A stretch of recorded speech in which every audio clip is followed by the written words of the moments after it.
Hello friends, BD study Bangla YouTube চ্যানেলে তোমাদের সবাইকে স্বাগত জানাই। তো আজকের এই ক্লাসটা অন্যান্য ক্লাসের চেয়ে খুবই গুরুত্বপূর্ণ হতে চলেছে। তো ক্লাসটি শেষ পর্যন্ত দেখো এবং চ্যানেলে নতুন হলে চ্যানেলটি অবশ্যই সাবস্ক্রাইব করো।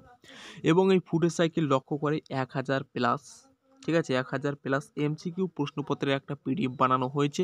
যেই পিডিএফটার দাম রাখা হয়েছে মাত্র 99 টাকা।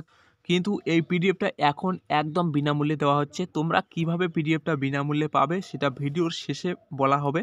তো অবশ্যই তোমরা ভিডিওটা শেষ পর্যন্ত দেখো, ঠিক আছে? তাহলে চলো আজকের ক্লাস শুরু করি।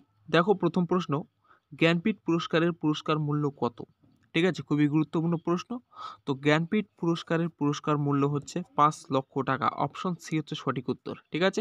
এবং তার সঙ্গে দেখো যে পুরস্কার প্রদানকারী ক্ষেত্রের নাম হচ্ছে সাহিত্য, ঠিক আছে? এই সাহিত্য ক্ষেত্রে জ্ঞানপীঠ পুরস্কার দেওয়া হয় এবং জ্ঞানপীঠ পুরস্কারের সূচনাকাল হচ্ছে 1965, ঠিক আছে? তারপর দেখো দ্বিতীয় প্রশ্ন, পথের পাঁচালী সিনেমাটি শুভমুক্তি পায় কত সালে?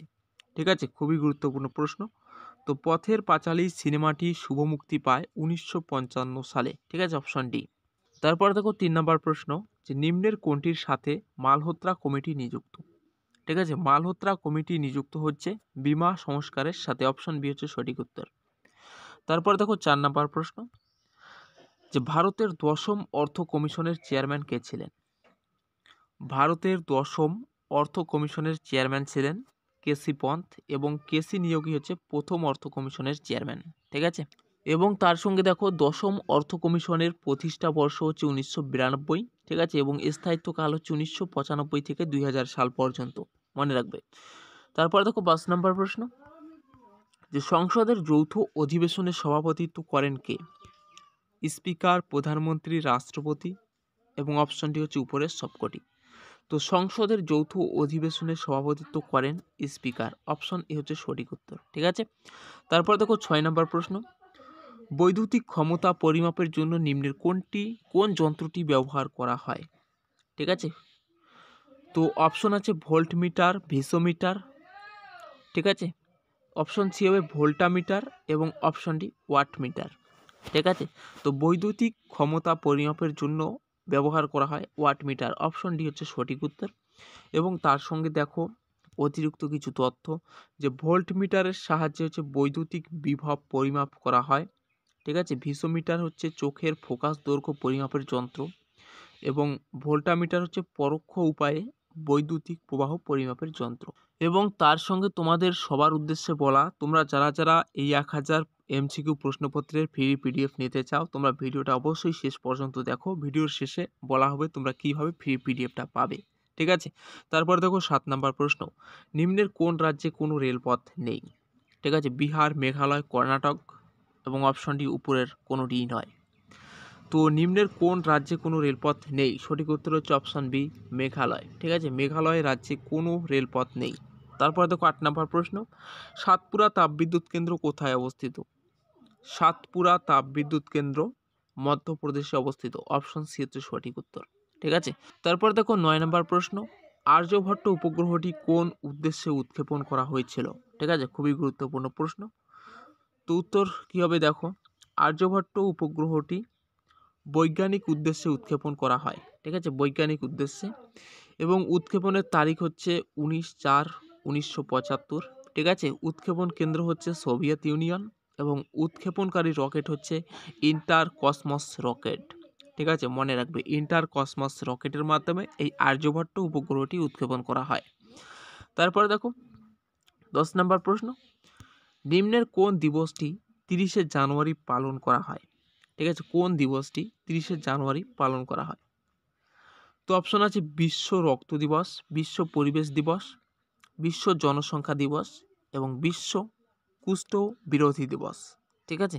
তো 30শে জানুয়ারি পালন করা হয় বিশ্ব কুষ্ঠ বিরোধী দিবস। অপশন ডি হচ্ছে সঠিক উত্তর, ঠিক আছে? তারপরে দেখো, যে মহানন্দা অভয়ারণ্য কোথায় অবস্থিত? মহানন্দা অভয়ারণ্য হচ্ছে তোমাদের দার্জিলিংয়ে অবস্থিত, ঠিক আছে? মহানন্দা অভয়ারণ্য দার্জিলিংয়ে অবস্থিত। তার সঙ্গে দেখো প্রতিষ্ঠা বর্ষ হচ্ছে 1976, ঠিক আছে? এবং এই অভয়ারণ্যে সংরক্ষিত বন্যপ্রাণী হচ্ছে বাঘ, হাতি, কাকর, হরিণ, বরাহ হরিণ, সম্বর এবং আছে বন্য শুকর তাছাড়া ইত্যাদি আরও অনেক রকমের আছে, ঠিক আছে। তারপরে দেখো লিটমাস এর অ্যাসিড বর্ণ কীরকম?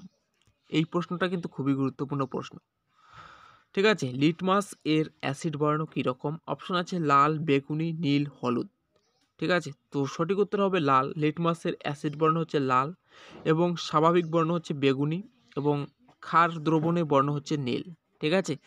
এবং তোমরা যারা চ্যানেলে নতুন আছো চ্যানেলটি অবশ্যই সাবস্ক্রাইব করো, ঠিক আছে, এবং ক্লাসটা ভালো লাগলে অবশ্যই একটি লাইক করো, কারণ তোমাদের একটি লাইক ও সাবস্ক্রাইব আমাদের এইরকম ভিডিও বানাতে আরও বেশি উৎসাহিত করে, ঠিক আছে। তারপর দেখো নিম্নের কোনটি হাইড্রোক্লোরিক অ্যাসিডের উৎস? ঠিক আছে, খুবই গুরুত্বপূর্ণ প্রশ্ন। তো অপশন আছে দুধ, পাচক রস, ভিনিগার এবং প্রোটিন, ঠিক আছে। তো হাইড্রোক্লোরিক অ্যাসিডের উৎস হচ্ছে পাচক রস, অপশন বি হচ্ছে সঠিক উত্তর, ঠিক আছে।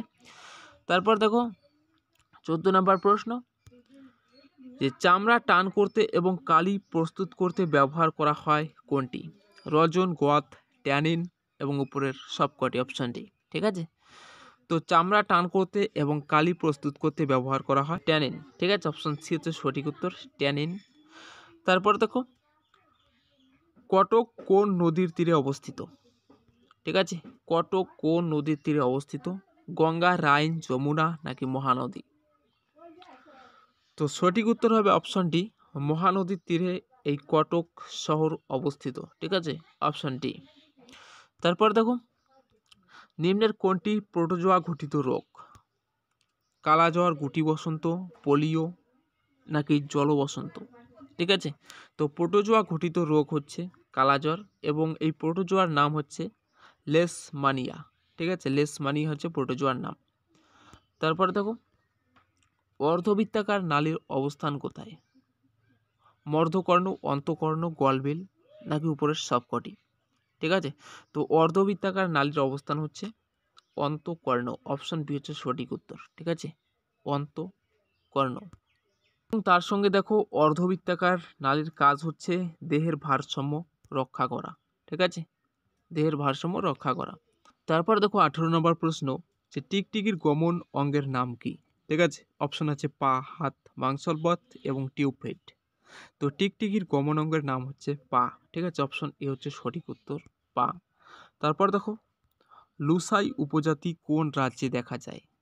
লুসাই উপজাতি, ঠিক আছে, গুরুত্বপূর্ণ প্রশ্ন। তো লুসাই উপজাতি দেখা যায় ত্রিপুরা রাজ্যে, অপশন সি হচ্ছে সঠিক উত্তর, ঠিক আছে। তারপর দেখো ভিয়েনা এর উপনাম কি? ঠিক আছে, তো অপশন আছে উত্তরের Venice, queen city, third Rome, সাম্রাজ্য শহর। তো এই লাস্ট প্রশ্নের উত্তর জানার আগে তোমরা যারা চ্যানেলে নতুন আছো চ্যানেলটি অবশ্যই সাবস্ক্রাইব করো এবং ভিডিওটা ভালো লাগলে অবশ্যই একটি লাইক করো। তো ভিয়েনা এর উপনাম হচ্ছে সাম্রাজ্য শহর, ঠিক আছে। তোমরা যারা এই 1000 এমসিকিউ প্রশ্নপত্রের ফ্রি পিডিএফটা নিতে চাও তারা এই ভিডিওর ডেসক্রিপশনে একটা চ্যানেলের লিঙ্ক পাবে, সেই চ্যানেলটি সাবস্ক্রাইব করো, সেই চ্যানেলে তোমাদের এই ফ্রি পিডিএফ দেওয়া হবে, ঠিক আছে।